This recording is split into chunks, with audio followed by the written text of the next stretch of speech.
Right, okay, so I can do this, but... let's actually ask. He probably won't like me. You still here? No,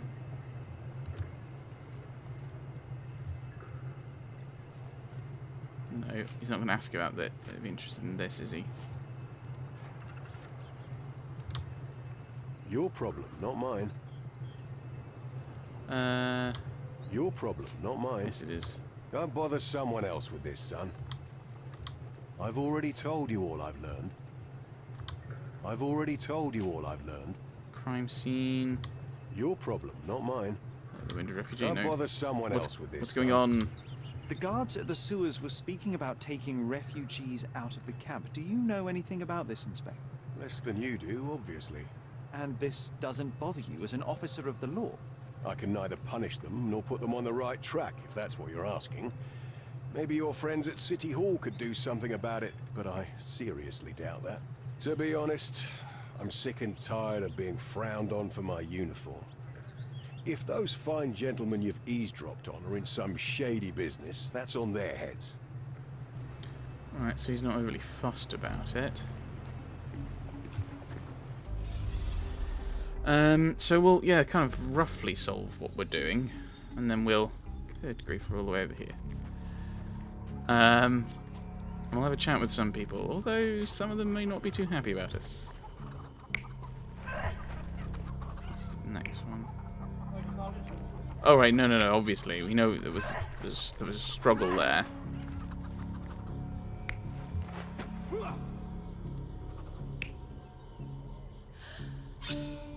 Yeah, that's the one that makes sense from what we know. Is this just... yeah, so he's not defending her. Well, right.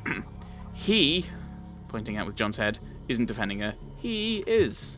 This fellow, over here, was.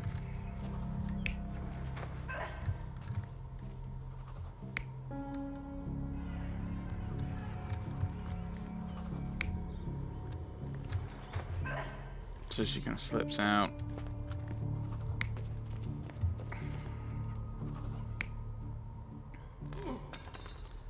I assume they kind of struggle, that kind of... oh, no, because they're not facing the same direction, are they? So he's kind of running away. I think that's the one that makes sense. Oh, hello. No, because he hits the...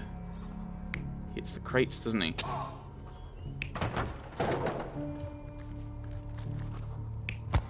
No.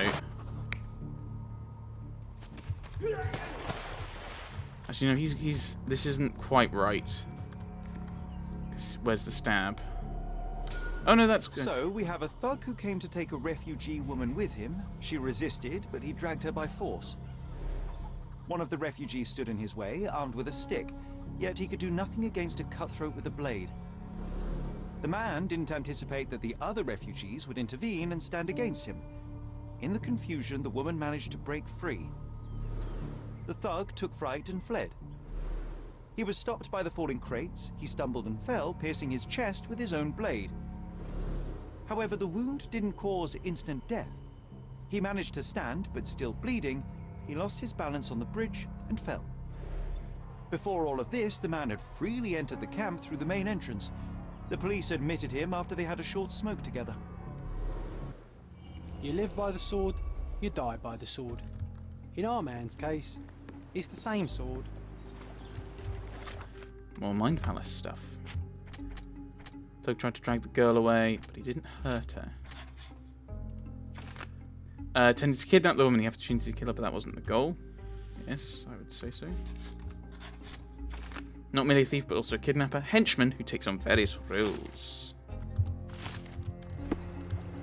Right, so we still have some more things to ask.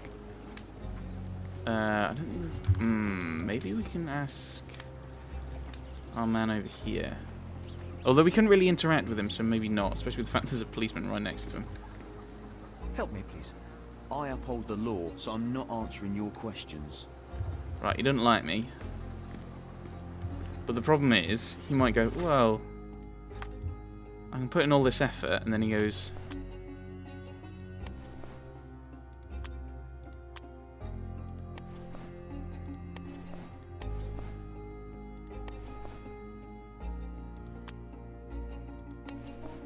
Just go all in on the police.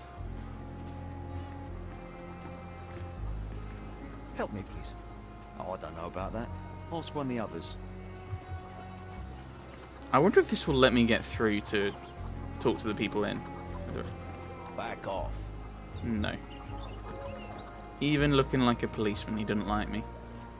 That's a bit sad.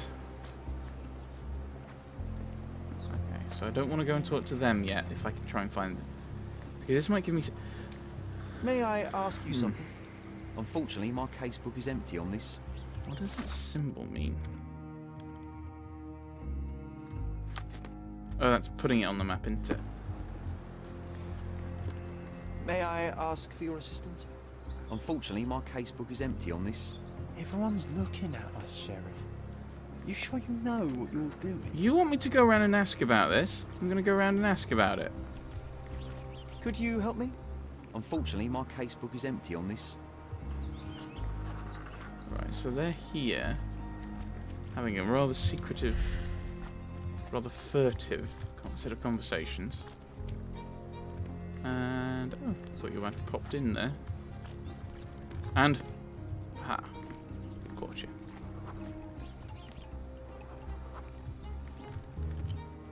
Do you know anything about this? Oh, I don't know about that. Ask one of the others. I know you're lying. Are you able to help me? Oh, I don't know about that. Ask one of the others. Everyone's looking at us, Sheriff. You sure you know what you're doing? Nope. By asking around the camp. But I can't do anything with that. Because the only people I can ask are the police. I've actually asked I've asked everyone I know about this currently. Ah well. Ah well. Let's see. I don't think there's anything else around. Right, okay, you know what? You still here?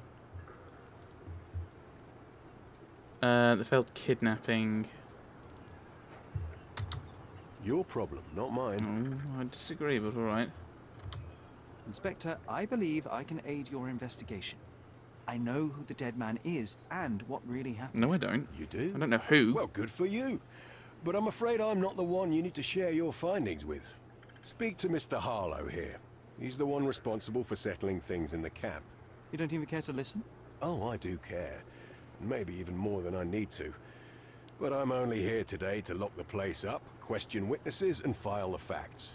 It's sad, but coming up with conclusions is not among my tasks here. You fellows at City Hall do that. Anyway, speak to the supervisor. I'll just stand by and listen to what you have to say. Okay. Mr. Harlow, your refugees didn't murder anyone. What? Pray tell me what you've learned.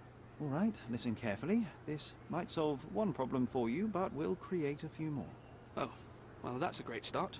The man came to the camp intending to kidnap one of your refugees, a woman. What he didn't expect was that the refugees would stand up to protect the woman. A brawl had broken out. In the chaos of it, the man stumbled over those crates and fell on his own blade. How do you know he fell on his own blade? The wound in his chest was inflicted from an unusual angle. It was not an offensive stab, shall we say. The refugees didn't touch him. And judging by the blood at the scene, the intruder managed to raise himself but was unable to walk very far. He ultimately fell into the canal. But how did he sneak into the camp? Why didn't the police see him? And this is where your new problems emerge, Mr. Harlow. What do you mean? They did. You're not a dull-witted man. You know what I mean. There is no feasible way to get into the camp without the police guards knowing of it. The pile of mess I had to sort out has just become bigger, but somehow that doesn't surprise me. Anyway, I thank you for your help, Mr. Holmes. I'll take it from here. Meanwhile, I'll make sure the police aren't detaining the refugees any longer. You can go back in and look for your witness. You think one small clerk can make any difference in this place? Who knows, John? Just one ill-fitting cog could make the whole machine crumble. Are you able to help me? They often take us from the camps to work. Most don't mind, though. It's the only way we get a glimpse of freedom. Some shady people regularly visit the camp, take refugees away from them to perform various work. Usually hard, refugees receive money and food. Girl was abused after she was supposedly taken to such work. The refugees decided not to allow their women to be taken. So there's a smuggling ring in the camp. This wasn't the first time that someone freely entered the camp to take a refugee out. At least it was certainly his last time. My gut tells me that we'll learn more about this ring when we find out where the thug came from. Okay. Is this familiar to you? Sorry, we don't see much here. You sure? That's the... Could you help me? Sorry. We don't see much here. Oh, I am bored. Call me when you find the answer. Okay, you can go anytime you want, John. Are you able to help me? Sorry. We don't see much here. I'm legitimately asking about someone in your camp. One of the people who defended her. I mean, it might be that they're not overly happy with me being police. He's a skilled pugilist. You're the one who tended to our man's wounds. I thank you greatly. The police didn't allow us to help you. All right. The police will leave you alone now. I've proven to them that the man who came into the camp died due to his own foolishness. Thank you for standing up for us. But nobody would help us without a reason. You're here because you want something. Yes, I do. I need to speak with the girl drawn here. The dead man came for her too. He wanted to take the girl away, but we won't allow her to be hurt again. What do you want from Nayla? Nayla. She was hurt some time ago. I'm here to find the people who did this and bring them to justice. And to find them, I need Nayla's help. Will you let me speak to her? Justice. There's no justice on this land. But you helped us, so maybe your words are not empty. You can speak to Nayla, if she wants it. But I will be watching you. Yes. Hello, Nayla?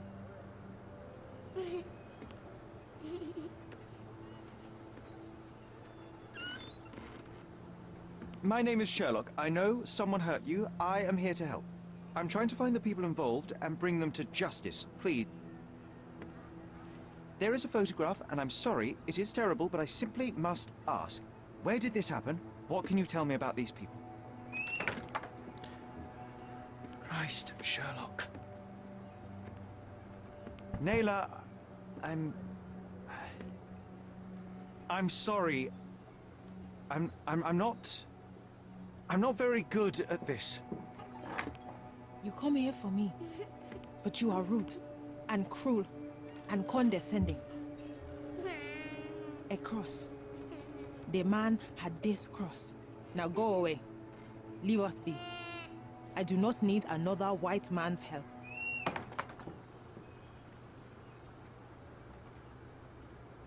Oh, glad that wasn't me. Not my best work, John. By a long shot. Nayla doesn't want us meddling. I'm starting to wonder what this all achieves. But she helped you anyway. Now we know that maniac's face and the cross he wore, we can still catch him. Wait, I know he wore a cross.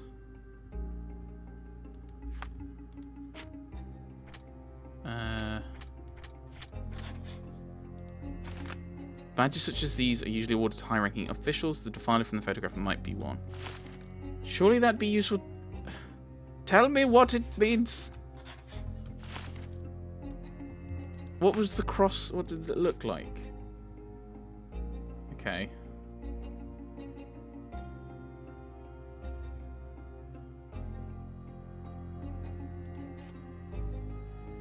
Very important. Yeah, I don't know. I think we leave now. I can't talk to you.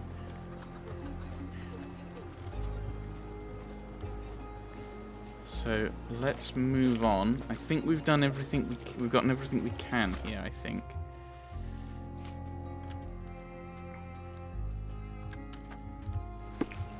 Maybe we go to the town, well, City Hall, to find out people have received awards.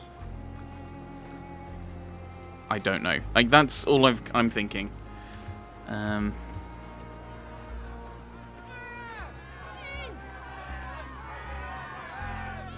know. Well, we suspect that the other fellow was a soldier or a sailor. Which, if that is a military award, would kind of fit. Right. So we'll go south again to City Hall. Where am I? A little bit further. Oh, this will be City Hall, won't it? So we'll have a look. Oh, it is something we look up as well. It's got the book symbol.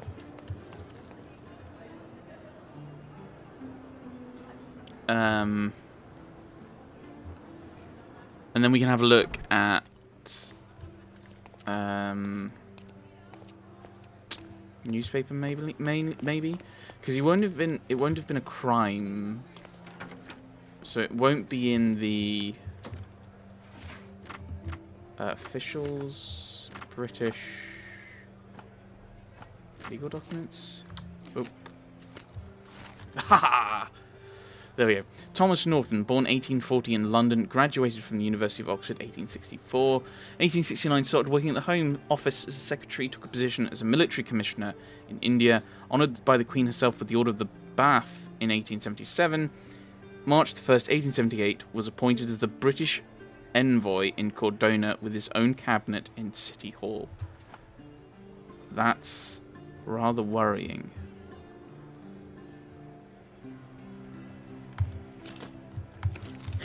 Okay.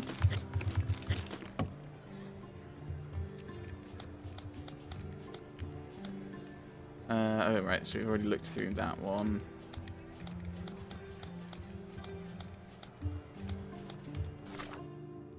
Okay, so Thomas Norton. Oop, flip. Let's go back. Own cabinet in City Hall. So we could probably ask Mycroft's agent about this, maybe? Have you found anything helpful? Or not.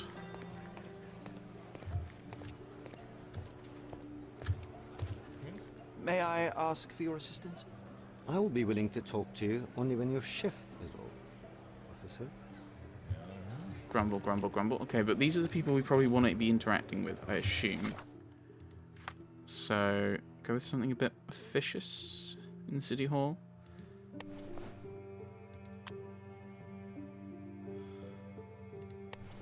Go with the classic Fez, because that's great. Fezes are awesome.